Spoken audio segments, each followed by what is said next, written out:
거룩한 신앙을 겸비한 성도는 하나님께 순종하는 믿음으로 사는 사람입니다. 순종하는 믿음은 하나님의 뜻을 따라 사는 영적인 능력이죠. 그래서 이 순종하는 믿음은 살아계신 하나님을 믿고 의지하는 신앙 고백에서 나오는 신앙 고백적 행동이기도 합니다. 반면에 하나님을 사랑하지 않는 자는 순종을 하지 못합니다. 그러나 하나님을 사랑하는 사람은 하나님의 말씀에 철저히 순종을 하죠. 그래서 순종은 억지로 되는 것이 아니라 자발적인 믿음에서 나오는 신앙이라고 합니다. 그래서 이 순종을 가리켜서 우리는 최종적인 신앙의 완성이라고 그렇게 말하기도 합니다. 그런데 왜 오늘 우리가 이 순종이 신앙의 최고의 나의 신앙을 완성하는 것이 순종인데도 불구하고 우리는 왜 순종하지 못할까 하는 문제를 우리가 한번 생각을 해 보아야 합니다. 다시 말해서 순종하지 못하는 우리의 문제를 직시를 해야 된다 하는 것이죠. 첫 번째 순종하지 못하는 이유는요, 십자가의 은혜를 깨닫지 못하기 때문입니다. 구원받은 성도는 십자가의 은혜로 사는 사람입니다. 그리고 그 십자가의 은혜를 늘 깨닫는 사람이 순종할 수가 있는 것이죠. 구원받은 성도임에도 불구하고 여전히 하나님의 말씀에 하나님께 순종하지 못하는 것은 십자가의 구원의 은혜를 경험한 사실이 없어서 생겨난 문제이기도 합니다. 교회 다닌다고 해서 다 모든 사람이 십자가의 은혜를 경험하는 건 아닙니다. 우리가 나는 예수 믿습니다. 이 말 속에는 뭐가 담겨 있냐면 나는 십자가의 은혜를 경험한 사람입니다. 그 말이거든요. 십자가의 은혜를 온전히 경험한 성도들은 하나님께 순종할 수밖에 없습니다. 왜냐하면 그 신앙 고백이 곧 순종을 통해서 나타나는 것입니다. 나는 십자가의 은혜를 경험했습니다. 이 신앙 고백이 되는 사람은요, 즉시로 뭐가 나오냐면 자기의 신앙 고백에 의해서 순종을 하게 되어 있습니다. 순종을 못하는 이유는 십자가 은혜가 없다 하는 말이죠. 고린도전서 1장 18절에 보면요, 십자가의 도가 멸망하는 자들에게는 미련한 것이요 구원을 얻는 우리에게는 하나님의 능력이라. 구원을 받은 우리에게는 이 십자가는 능력이 되는 것이죠. 자, 두 번째는요, 왜 순종하지 못하느냐? 두 번째는 신앙이 죽었기 때문에 그렇습니다. 하나님의 말씀에 순종하지 않는 신앙은 죽은 신앙입니다. 죽은 신앙은 아무런 생명력이 없는 것이죠. 그래서 이 죽은 신앙은 생명이 없기 때문에 살아서 역사를 할 수가 없습니다. 또한 하나님의 말씀에 순종하지 않는 신앙은 생명력이 없기 때문에 삶의 열매도 거두지 못하게 됩니다. 그리고 이 순종하지 않는 사람은요, 자기 자신뿐만 아니라 다른 사람들도 해롭게 하는 사람입니다. 실제로 이렇게 잘 보면 순종하지 못하는 사람들을 보면 다른 사람에게 유익한 신앙에 영향력을 끼치지 않거든요. 항상 보면 어딘가 모르게 좋지 않은 모습들, 교회 안에서도 이 신앙이 죽었기 때문에 맨 죽은 말만 하는 거예요. 생명이 살아서 생명이 꿈틀대는, 생명이 살아 역사하는 말을 하는 것이 아니라 행동을 하는 것이 아니라 죽은 말만 해요. 안 된다, 못한다, 그런 거 할 수 없다. 이런 식으로 다른 사람을 유익하게 하는 것이 아니라 오히려 해롭게 하는 삶을 사는 것이죠. 그래서 이 구원받은 성도의 삶은 여러분, 세상에 선한 영향력을 끼치는 삶을 살아야 되는 것이죠. 왜냐하면 예수님께서 우리에게 너희는 세상의 소금이요 너희는 세상의 빛이라. 소금과 빛이 뭡니까? 세상에 선한 영향력을 끼치는 삶이죠. 신앙이 죽어버렸기 때문에 소금과 빛으로 빛의 역할을 감당할 수가 없는 것이죠. 그래서 세상에 선한 영향력은커녕 악영향을 끼치게 되는 그런 삶을 우리가 살아갈 수밖에 없다는 것입니다. 세 번째, 순종하지 못하는 세 번째는 외식하기 때문입니다. 하나님의 말씀에 순종하지 않고 불순종하며 외식하는 사람으로 타락하게 되는 것이죠. 바리새인, 사두개인들은요, 겉으로는 말씀을 지키는 것처럼 보였지만 실상은 하나님의 말씀에 순종하지 않는 사람들이었습니다. 그들은 외식하는 삶을 살았죠. 그래서 예수님께서 그들의 삶에 대해 실제에 대해서 뭐라고 말씀하냐면 회칠한 무덤과 같은 자들이라고 예수님이 대노하시죠. 마태복음 23장 27절에 보면 화 있을진저 외식하는 서기관들과 바리새인들이요 회칠한 무덤 같으니. 무덤은 겉은 잔디롭게 덮어놔서 거드름하게 보이지만 그 속은 썩은 시체가 있는 것이죠. 그러니까 속은 다 그냥 송장 냄새 나는 시체 냄새 나는 것으로 가득하지만 그 겉은 아주 번지름하게 사람들에게 보이기 위해서 자기를 드러내기 위해서 그렇게 외식을 한다는 거예요. 그래서 이 외식하는 서기관들과 바리새인들은요 하나님의 말씀을 따라서 순종하지 않으면서 순종하는 척을 하고요 진실한 기도를 드리지 않으면서 기도하는 척을 한다는 것입니다. 그래서 그들의 삶에는요 삶의 열매가 맺어지지 않는 것이죠. 오늘 우리가 하나님의 말씀에 순종하지 않는 삶은 회칠한 무덤과도 같은 것이다. 그렇게 깨달으셔야 됩니다. 네 번째는요. 왜 순종하지 못하느냐면 하나님을 사랑하지 않기 때문입니다. 살아계신 하나님을 진실로 사랑하는 사람들은 하나님의 말씀에 전적으로 순종하며 살아가게 되어 있습니다. 왜냐하면 내가 하나님께 받은 사랑이 너무 큰 거예요. 내가 하나님부터 받은 이 사랑을 갚을 길이 없죠. 내게 있는 금은보화, 이 세상에 있는 모든 금은보화를 다 긁어 모아서 하나님께 드린다고 해도 그 하나님의 사랑을 갚을 길이 없다 하는 것입니다. 그래서 하나님을 너무 사랑하기 때문에 하나님의 말씀에 순종할 수 있게 되는 것이죠. 순종을 왜 못하느냐? 하나님을 사랑하는 마음이 근본적으로 그 심령 속에 없는 것입니다. 오늘 성경이 우리에게 분명히 말씀하기를 예수님께서 요한복음 14장 23절에 보시면 사람이 나를 사랑하면 내 말을 지키리니 내 아버지께서 저를 사랑하실 것이요. 24절을 보시면 나를 사랑하지 아니하는 자는 내 말을 지키지 아니하나니 너희의 듣는 말은 내 말이 아니요 나를 보내신 아버지의 말씀이니라.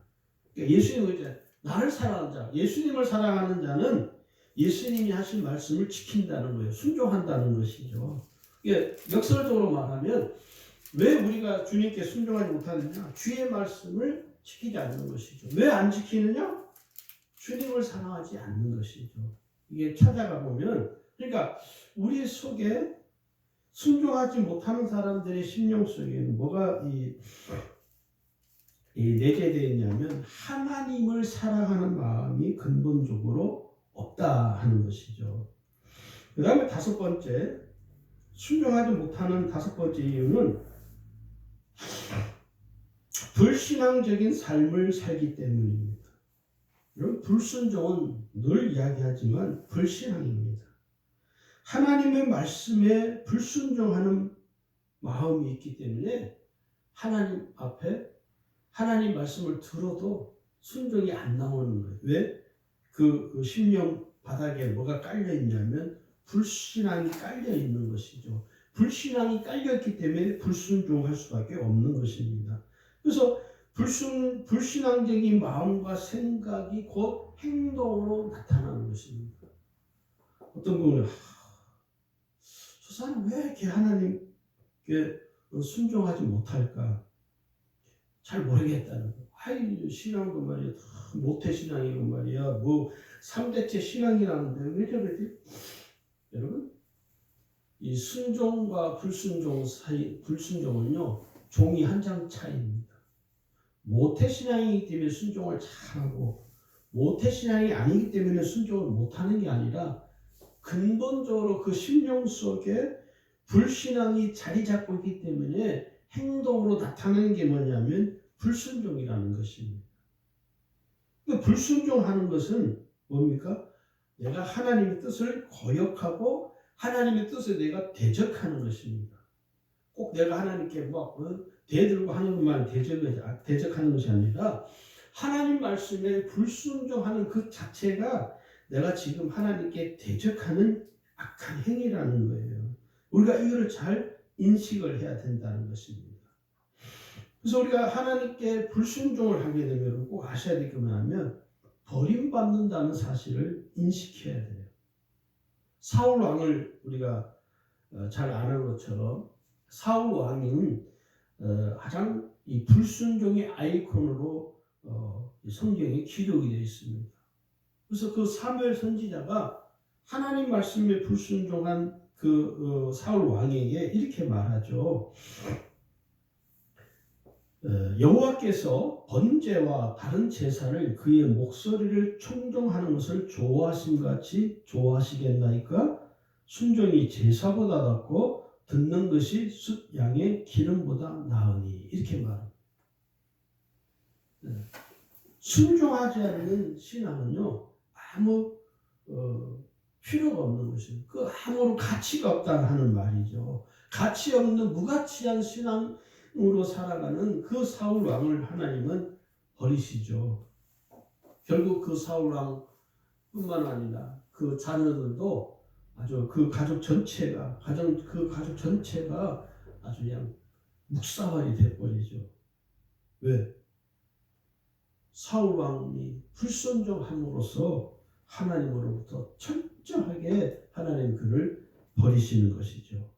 그러면 그 불순종하는 모습이 오늘 구약성경 특히 이 사무엘상에 소개되는 사울 왕에게만 국한된 얘기냐? 아닙니다. 지금도 동일합니다. 지금도 구원받은 성도를 하면서도 하나님 말씀에 불순종하면 하나님이 그를 내칩니다. 그를 축복하지 않는다는 사실 우리가 잘 깨달으셔야 됩니다. 또 왜 우리에게 오늘 이 순종이 중요하냐? 왜 우리에게 이 순종하는 믿음이 중요하냐? 오늘 그리스도인에게 순종이란 뭐냐면 하나님의 법과 계명에 굴복하는 것입니다. 내가 순종한다. 내가 구원받은 성도로서 하나님 말씀에 순종한다. 이 말은 나는 하나님 앞에 무릎을 꿇습니다. 나는 하나님의 말씀에 철저하게 내 자신이 무릎 꿇습니다. 내가 하나님 앞에 무릎 꿇음으로 하나님을 경배합니다. 하나님께 영광을 돌립니다라고 고백하는 것이 바로 순종입니다. 자, 왜 이 순종이 중요하냐? 첫 번째, 순종은 하나님을 경외하는 신앙이기 때문입니다. 아브라함의 순종하는 믿음은요, 하나님을 경외하는 신앙심에서 나온 것입니다. 그래서 아브라함은 실제로 내가 축복받아야지, 하나님 나를 축복해 주시옵소서, 그런 마음에서 순종한 것이 아닙니다. 일상적인 이 삶 속에서 아브라함은요, 하나님을 경외하는 신앙심이 있어서 하나님께서 자기에게 독자 이삭을 바치라고 했을 때 전혀 망설임 없이 주저함 없이 즉시로 순종할 수가 있었던 거예요. 왜냐? 하나님을 경외하는 신앙이기 때문에. 그래서 그는 순종하는 것이 그렇게 어렵거나 뭐 마음이 불편하지 않았습니다. 그런데 우리는 뭐죠? 순종하라고 그러면 마음이 불편한 거예요. 네. 마음이 편하지가 않은 거예요. 왜요? 내 심령 속에 뭐가 없기 때문에 하나님을 경외하는 신앙이 없기 때문에 그래요. 무슨 하나님을 어떠서 집사님, 권사님, 장로님 이거 좀 하세요. 목사님 제가 기도해 볼게요. 그 말은요, 저는 뭘로 듣냐? 목사님 제가 신앙이 없으니까 신앙을 좀 갖춘 다음에 해볼게요. 그 말이에요 사실은. 그러니까 사람들이, 오늘 성도들이 몰라서 자기가 하나님을 경외하는 신앙이 없다는 것을 자기 입으로 사실은 증명하는 거예요. 목사님 제가 아직 준비가 안 됐어요. 목사님 제가 이거는 못해요. 목사님 제가 알다시피 바빠요. 왜 그래요? 하나님을 경외하는 신앙이 그 심령 속에 근본적으로 없습니다. 그러나 하나님을 경외하는 신앙이 있는 사람은요, 제가 할게요. 목사님 제가 하겠습니다. 하나님 제가 할게요. 제가. 왜요? 하나님을 경외하는 신앙심이 있기 때문에 순종하는 것은 자연적으로 그냥 동시로 즉시로 나오는 신앙의 반응인 것입니다. 그래서 이 아브라함은요, 하나님 말씀에 순종하잖아요. 복자 이삭을 바치라고 하는 그 하나님 말씀에 자기의 일상생활 속에서 늘 하나님을 경외하는 신앙이 있기 때문에 하나님 말씀에 철저히 따르게 되는 것입니다. 두 번째는요, 왜 우리가 이 순종하는 믿음이 중요하냐면, 순종은 하나님의 뜻을 깨닫는 것이기 때문입니다. 순종은요, 하나님의 뜻을 깨달은 사람만 할 수 있습니다. 순종하지 못하는 것은요, 하나님의 뜻을 모르기 때문이죠. 하나님의 뜻을 모르면 순종하지 못하고 불순종하게 되죠. 그러나 하나님의 뜻을 알고 깨달은 사람은요, 순종합니다. 그래서 이 하나님의 말씀에 내가 순종하려면 뭐가 꼭 필요하냐면, 내 생각을 버려야 되고요, 내 주장을 버려야 되고, 내 고집을 버려야 됩니다. 이걸 버리지 않으면요, 순종할 수가 없습니다. 아브라함은 하나님께 자신의 견해, 또 자기의 생각, 자기의 뜻을 고집하지 않았잖아요. 하나님께 자기의 어떤 주장을 하지 않았습니다. 노아도 마찬가지죠. 방주를 지으라 말씀하는, 그 당시에 방주를 짓는다는 것은 어떤 방주를 사람들이 배를 본 적이 없는데, 이거 정말 이해가 안 되는 일이죠. 그런데 성경에 보면요, 노아가 하나님께 하나님 제 생각에는요, 하나님 제 견해에 이렇습니다 라고 자기 고집을 부리지 않았다는 거예요. 오늘 우리는 뭡니까? 자기 고집이 너무 강하죠. 제 생각은 이렇습니다. 목사님 제 견해를 한번 들어보세요. 뭐죠? 순종하지 못하겠다는 거예요. 왜? 하나님의 뜻을 모르기 때문에 자기 견해를 주장하고 자기가 하고 싶은 말을, 자기가 하고자 하는 생각을 이 고집을 부리는 것이죠. 여러분, 하나님의 독생자이신 예수님도 어떻게 하셨습니까? 철저하게 하나님의 뜻에 굴복했습니다. 예수님은 자기의 생각, 자기 견해를 주장하지 않았습니다. 하나님의 뜻에 철저하게 무릎 꿇고 하나님의 뜻을 순응해서 하나님의 뜻인 십자가를 짊어지는 고통을 감내하시고 십자가에서 피를 흘려 죽으신 것입니다. 그러니까 예수님이 십자가에서 죽으신 것은 로마 그 군인들이나 유대인들이 돌을 던져서 매달아도 죽은 것이 아니라 철저하게 하나님 아버지께 순종하시기 위해서 그 십자가를 짊어지신 것입니다. 할렐루야. 아멘. 그 다음에 세 번째는요, 순종은 하나님을 온전히 믿고 의지하는 신앙이기 때문에 그렇습니다. 순종하는 사람은 하나님만을 온전히 믿고 의지하는 신앙이 있는 사람이에요. 그래서 하나님이 하시니까, 내가 하는 것이 아니라 하나님이 하시니까 내가 할 수 있다.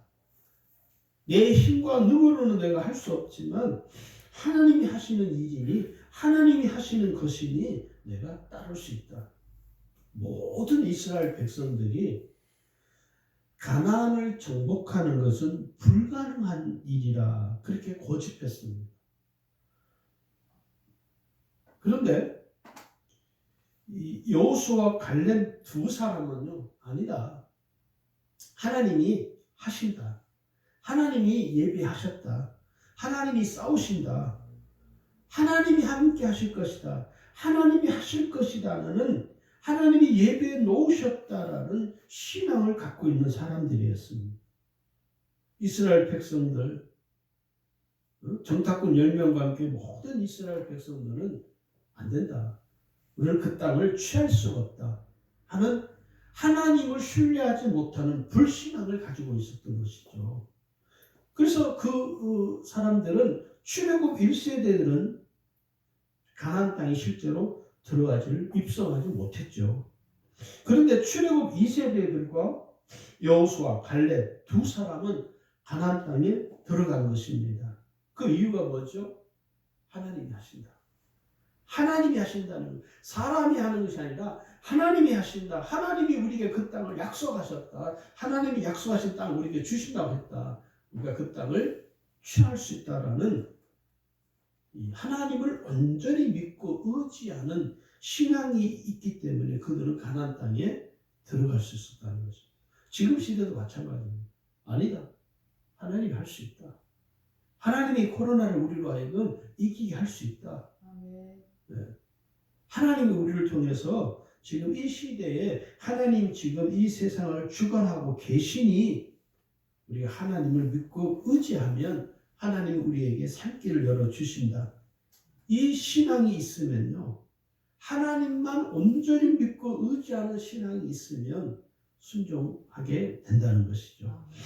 네 번째 순종이 뭐냐? 순종은 하나님을 사랑하는 사랑의 표현입니다.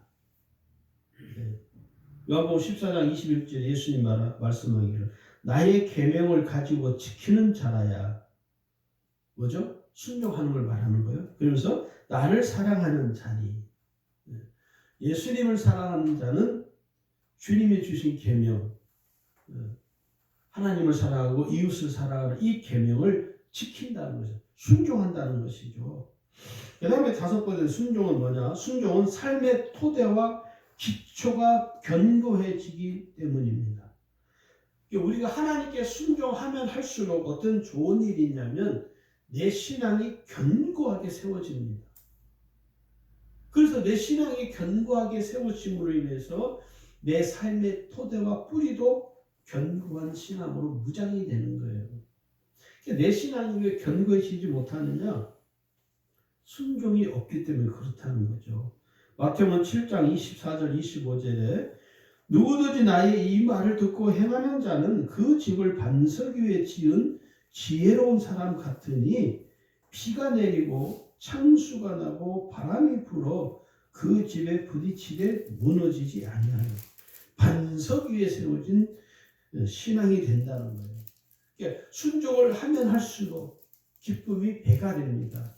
또 신앙이 배가 됩니다. 내 신앙이 견고하게 형성이 되어지는 것이죠. 그래서 비가 와도 바람이 불어도 무너지지 않고 쓰러지지 않는다는 겁니다. 여섯 번째는요. 순종은 하나님의 뜻에 따른 올바른 삶의 방향을 결정하기 때문입니다. 내가 순종함으로써 이 세상에서 진리를 따라가는 나의 삶의 방향이 결정되어지는 것이죠. 여러분, 세상 사람들은요, 진리를 따라 살지 않습니다. 그래서 진리를 따라 살지 않기 때문에 뭡니까? 삶의 가치가, 삶의 방향이 자기 멋대로이죠. 자기 삶의 방향이 그냥 늘 자주 바뀌어요.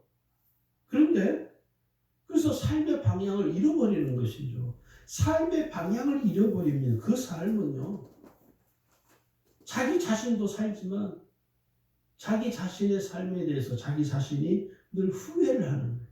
뒤돌아보고 후회하고 뒤돌아보고 후회하고. 근데요, 진리를 따라 사는 사람은요, 성도는 삶의 방향이 결정되어집니다.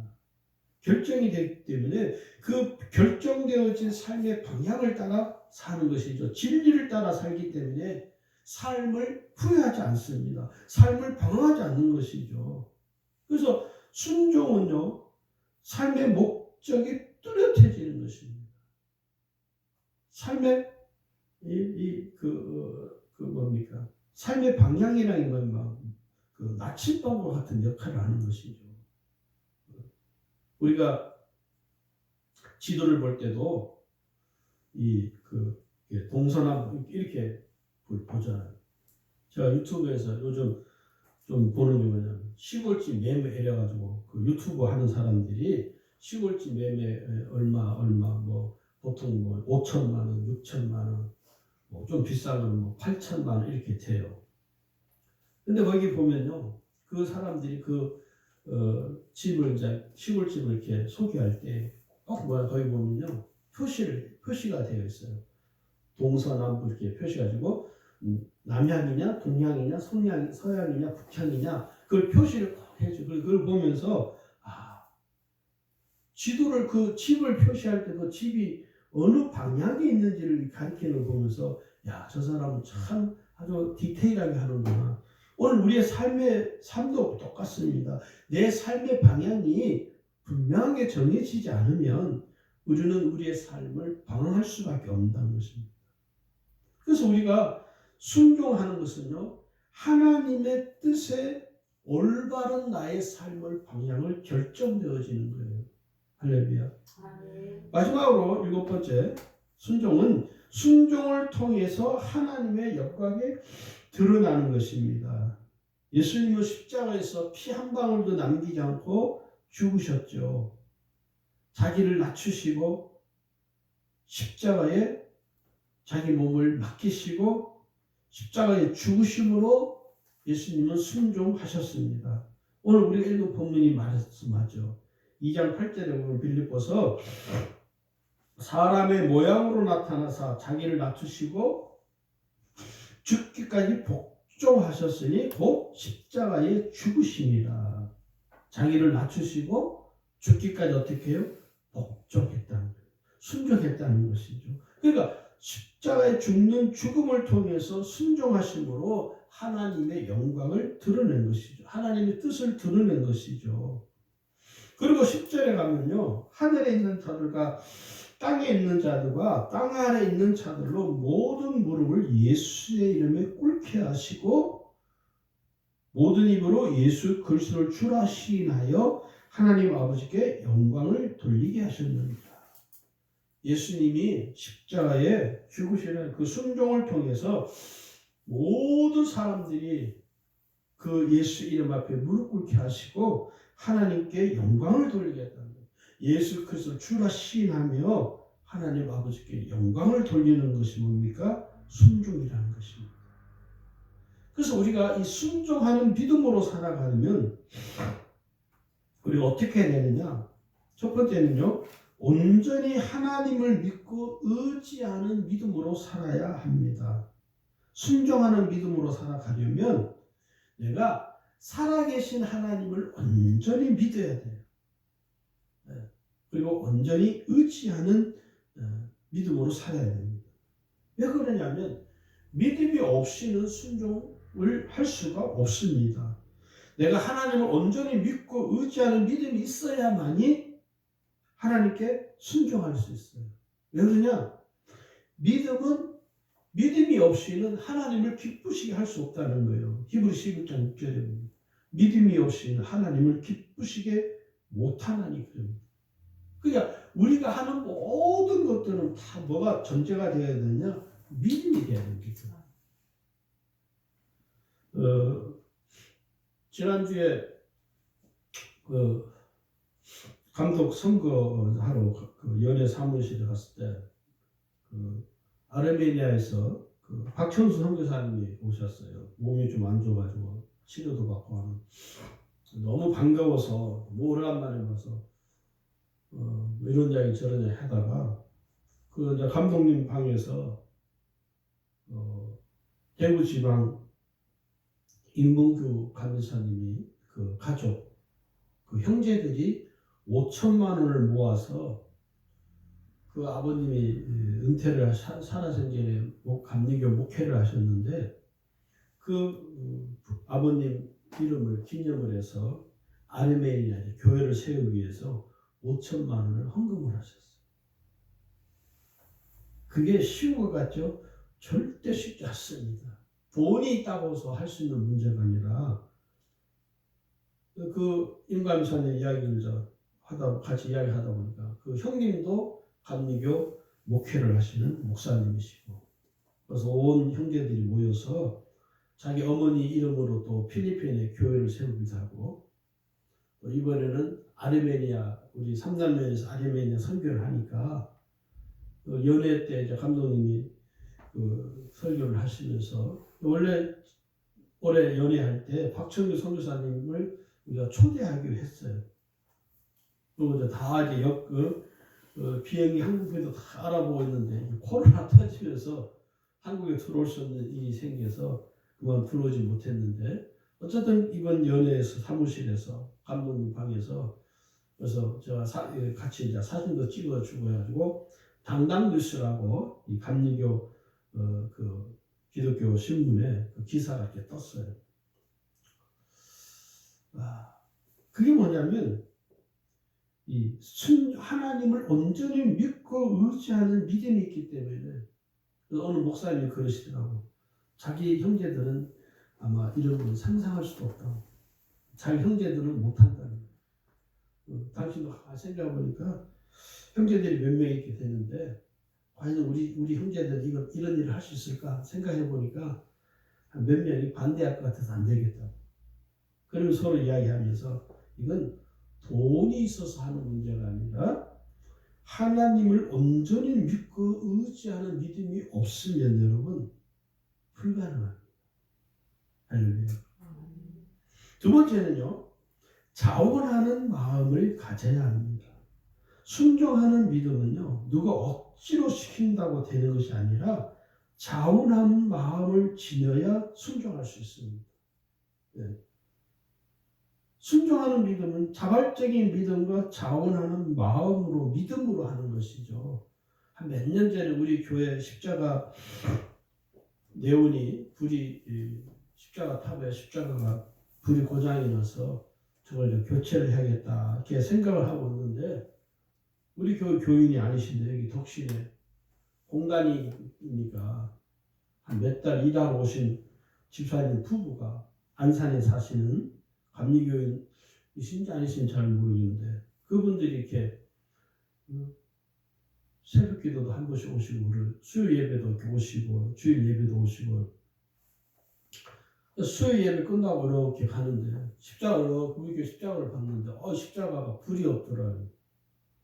그 다음날 저를 찾아와서 오후에 오셔가지고 목사님 어제 수요 예배 끝나고 가다 보니까 교회 십자가 탑에 불이 꺼져 있다. 지금 고장이 나서 지금 고쳐야 되는데 어떻게 하나 고민하고 있다고 했더니 그런 목사님 제가 십자가 탑 이거 제가 헌신을 하나님께 드려도 되겠냐. 그래서 당신이 그렇게 하겠다고 해서 십자가를 그렇게 하고 가셨어요. 여기 한 2달인가 지내시다가 당신이 섬기는 교회가 아님에도 불구하고 그거 누가 시켜서 된 것이 아니라 자원하는 마음이죠. 이게 진짜 믿음이죠. 자원하는 믿음이 아니면 여러분 순종할 수가 없는 것입니다. 이게 믿음이라는 것입니다. 그 다음에 세 번째는요. 전심을 다해야 됩니다. 순종하는 믿음은요. 전심을 다하는 것이죠. 마음의 중심을 다해요. 하나님을 기쁘시게 하는 신앙이 순종입니다. 그러면 우리가 하나님께 순종할 때는 전심을 다해서 순종하는 것입니다. 전심을 다해서. 전심이 뭡니까? 내 마음의 중심을 다하는 것입니다. 내 마음을 다 실어서 하는 거예요. 그냥 대강 귀찮으니까 하는 것이 아니라 거기에 온전히 올인하는 것이에요. 집중하는 것이죠. 신명기 26장 16절에 보니까요. 전심을 다하는 것에 대해서 말씀합니다. 이렇게 말씀해요. 내가 오늘날 여호와를 내 하나님 여호와께서 이 규례와 법도를 행하라고 내게 명하시나니 그런즉 너는 마음을 다하고 성품을 다하고 또 그 도를 행하고 그 소리를 들어라. 여기 보면요, 전심을 다하는 게 뭐냐, 마음을 다하고 성품을 다하는 것이죠. 이게 전심이에요, 전심. 지금 시대에는요, 전심을 다해서 순종하는 성도를 참 보기 어려운 시대에 우리가 살고 있습니다. 참 어려운 시대죠. 저는 평신도 때 집사 시절에 그 함께 신앙생활 했던 성도들을 참 잊어버릴 수가 없어요. 전라도 거기 익산에 살 때 같이 신앙생활 했던 그분들의 신앙은 지금까지 내가 본 사람들 중에 가장 빛나는 신앙을 가진 사람들이었습니다.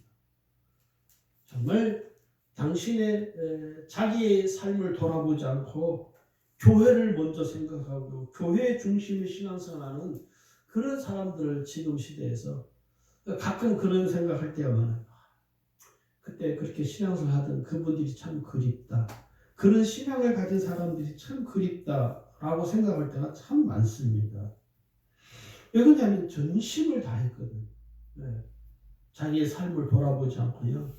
교회를 위해서, 주를 위해서는 자기 삶보다도 주님을 위해 더 생각하고 섬기는 그들의 모습을 보면서, 그러면서 그 교회가 많이 성장하고 세워져 가는 거예요. 실제로. 네. 그래서 심지어 어떤 일이 있었냐면요. 여자 집사님이시던 남편이 그때 예수를 안 믿었어요. 이분이 얼마나 스트레스예요. 저 죽으면 지옥 갈 텐데 죽기 전에 꼭 예수 믿어야 되는데. 그래서 우리에게 부탁을 했어요. 그 집사님이. 우리 남편이 예수를 안 믿지만 아마 그때 당시 이제 그 교회에서 가끔 뭘 했냐면, 평신도 그 남성 성도님들이 남자 집사님들끼리 뭘 했냐면 자주 보신탕을 먹으러 갔어요. 그래서 우리 남편 한번 꼭 초청해달라고. 교회 오라고 하는 것이 아니라 같이 식사하자. 그래서 우리가 전화해서 한 선생님 뭐 하십니까? 집에 있다고. 한 선생님 우리가 지금 식사하러 가는데 같이 가실래요? 같이 식사를 합시다. 그랬더니 그러자고. 그래서 오셔가지고 같이 식사를 했어요. 그러길 한 번, 두 번. 그래서 그분이 처음 왔을 때 우리가 소주도 하나 받아드렸어요. 드시라고. 먹어도 되냐고. 괜찮다고. 우리는 안 먹지만 그래도 한 선생님은 이 반주 한잔 하셔야 되잖아요. 그러니까 얼마나 이분이 좋아하는지. 이 예수 믿는 사람들은 술도 안 먹는데 자기한테 먹어요. 그리고 한 번 만나서 식사하고 또 한 번 만나서 식사하고, 그러다 보니까 이분이 자기 혼자만 술을 먹고 있는 거예요. 미안하니까 술 한잔 시켜라. 이제 안 먹는다고. 다 집사님도 술 안 먹는다. 혼자만 어떻게 먹냐고. 사람이 염치가 있지. 그러면서 이분이 자연스럽게 어떻게 되냐? 교회로 전도가 됐습니다. 그분이 전도되어지는 그 배경에는 뭐가 있었냐? 성도들의 헌신이 있었다는 것이죠. 전심을 다해서 그분을 구원하기 위해서 모든 남자 집사들이 전심을 다해서 누구에게 순종했습니까? 하나님께 순종한 거예요. 자기 삶이 있음에도 불구하고. 저도 같이 함께 그분들과 함께 그분을 전도하기 위해서 애를 썼죠. 그리고 그분이 한 2달쯤 지나서 자기 발로 교회를 그 아내와 함께 왔습니다. 그리고 그분이 우리가 하는 모습을 보고 그분도 똑같이 자기에게 섬겨주었던 그 교인들의 그 섬김을 보면서 그분도 다른 사람들을 섬기기 시작하는 거예요. 그 집사가 한재열 집사님이세요. 나중에 그러시더라고요. 자기가 교회에 대한 이미지가 사실 별로 부정적이었는데 생각이 바뀌었다. 그래서 물어봤어요. 왜 교회로 오게 됐어요? 예수 믿게 됐으면 했더니 당신들이 말이야 일주일에 한 번씩 꼭 전화해가지고 밥 먹자고 그러는데, 밥 먹자고 그러는데 교회 가자는 것이 아니라 밥 먹자고 그러는데 기분 나쁠 사람이 어딨냐. 그래서 밥 먹다 보니까 당신들 하는 걸 다 보니까 마음에 감동이 돼서 내가 예수를 믿어야겠다 마음이 생겼다는 거예요. 그러니까 전심을 다하면요, 한 영혼이 마음에 감동이 생겨서 구원받는 역사예요. 요즘 시대는 이런 사람들을, 이런 성도들을 보기가 어렵죠. 물론 시대적인 상황도 그렇지만 다 개인주의고 다 자기 살기 바쁘니까 교회를 돌아볼 여력도 없고 영혼을 돌아볼 여력이 없는 거예요. 여력이 없으니까 뭐 합니까? 전심을 다하지 못하는 것이죠. 그냥 교회 와도 그냥 대강 60만 왔다 그냥 살짝 교회 와서 엉덩이만 살짝 걸쳤다 그냥 가는, 전심을 다하지 못하는 신앙이기 때문에 오늘 우리가 하나님께 순종하기가 대단히 어려워지는 것입니다. 전심을 다하는 이 성도는요, 하나님께 순종하여야 합니다. 그리고 하나님이 그 사람을 가장 크게 기뻐하신다는 것입니다. 네 번째는요, 우리가 순종하는 믿음으로 살면 어떻게 되느냐? 즉시 반응해야 됩니다. 어떻게? 즉시 순종하는 거예요. 순종하는 믿음은요, 즉시 하는 거예요. 즉시. 미루는 게 아닙니다. 참 이렇게 교회 안에서 성도들이 어떤 일을 이렇게 부탁하면 미뤄요, 미뤄. 즉시 하는 사람을 제가 목회하면서 즉시, 목사님 제가 바로 하죠. 이런 사람을 거의 본 적이 없는 것 같아요. 뭐 하면, 목사님 놔두세요. 제가 나중에 제가 알아서 다 할게요. 뭘 알아서 다 해요. 알아서 안 해요. 근데 우리 아들도 방학 때 내려와가지고 준수야 이것 좀 해라 했더니 예 아버지 하고는 안 해요. 한 일주일 지났는데도 안 하는 거예요. 내가 그걸 보면서 성도들만 아니라 우리 아들놈도 저놈도 그렇네. 그러니까 어떤 일을 맡기면 즉시 목사님 제가 지금 바로 할게요. 이런 것이 아니라 목사님 알겠습니다. 그거 제가 나중에 좀 이따가 할게요. 뭐요? 미루는 거예요. 즉시로 실행하는 것을 거의 찾아보기가 어렵습니다. 세상 사는 게 바쁜 것도 있겠지만 순종하는 신앙은 뭡니까? 주님 앞에서 하는 것이기 때문에 여러분, 미루는 것이 아니라 즉시로 반응하는 것입니다. 따르는 것이죠. 여기 시편 119편 60절에 보면요, 주의 계명을 지키기에 신속히 하고 지체지 아니하였나이다. 주의 계명에 내가 순종하기 위해서 신속히 한다는 거예요. 지체하지 않는다는 거예요. 즉시 하는 것이죠. 이게 뭡니까? 진짜 순종이라는 것이죠. 그다음에 마지막으로 겸손한 태도를 지녀야 한다 하는 것입니다. 순종하는 믿음은 겸손한 태도와 행동에서 나오는 것이죠. 겸손하지 못하고 교만한 사람은요, 절대 순종하지 못합니다. 왜냐? 순종은 겸손한 신앙심에서 나오는 것이기 때문에, 그래서 내가 순종하려고 할 때 가장 먼저 우리가 지녀야 할 우리의 태도가 뭐냐? 겸손입니다. 겸손하지 못하면요, 순종하지 못합니다. 오늘 여기 베드로전서 5장 5절에 다 서로 겸손으로 허리를 동이라 하나님이 교만한 자를 대적하시되 겸손한 자들에게는 은혜를 주시느니라. 할렐루야. 오늘 우리 주님의 모든 성도들께서 살아계신 하나님께 전적으로 순종하는 믿음으로 살아서 하나님을 기쁘시게 하고 여러분의 삶이 풍성해지기를 주의 이름으로 축원합니다.